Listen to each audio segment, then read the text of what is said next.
The Colours That Blind, chapter 44. We somehow got home, shaken, Chido sobbing and her hand clenched tightly in mine. I walked on, fighting to make it to the kitchen hut. It felt as though I was held together poorly, like with old tape. It was the first time, Muzukuru, the first time that I had ever seen the lifeless, dull eyes of a dead man. A dead man in a suit they had bought for him. A suit he had gotten for selling out his kind, and now the security forces had somehow found a reason to kill him because they could, because there was no one to stop them, no one to question them. As we walked onto the homestead, all that greeted us was silence, as though word of the horror had reached home before we did. The sun had begun to retire, and Baba's dog already sat by the door of the kitchen hut.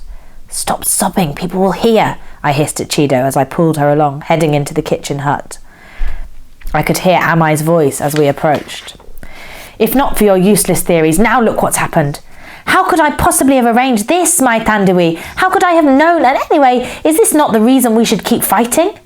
"Fighting for what? I have had it with you feeding my children to—" "Baba," I started. They both went quiet. "Why is she crying? What happened, Tandui?" Amai asked, moving towards Chido, who broke out into hearty sobs and threw herself into Amai's arms. "What happened?" she asked again. "They've killed Vagua," I spat out, my voice trembling at the sound of the news coming out into the open. Amai and Baba exchanged glances. "Who told you that?" Baba asked. "We saw him close to the river, hung there like a sack of manure." Amai turned to see if there was anyone outside before pushing the door closed. Her voice was quieter than a whisper. "I think it's what he was saying yesterday. Remember what I was telling you, Baba Thandi?" I heard Philip order, "Shh!" Horror was painted over Amai's face. Her hands had begun to tremble. "You know nothing. You saw nothing. You heard nothing. That is how you stay alive. You hear me?" she hissed, now holding my hand in hers. "My Tandiwi, take the child to the bedroom hut where the others are and try to have her calm down," Baba said quietly. Amai nodded and headed out. He looked at me. "You do as your mother said. You hear me?" I nodded in silence. My eyes then glided to the sheet of paper still in his hand, and I questioned him with my eyes. He sighed, signalling for me to come to sit next to him on the ledge. He handed me the letter, and my eyes jumped from word to word. "It can't be true. Is it true, Baba?" If I had not seen it for myself, I never would have believed it. The comrades were right? But can they force him to work for them? "You forget, my child, the world we live in. There is no choice for the African man. There are only orders to be followed." I swallowed. So many questions ran through my mind.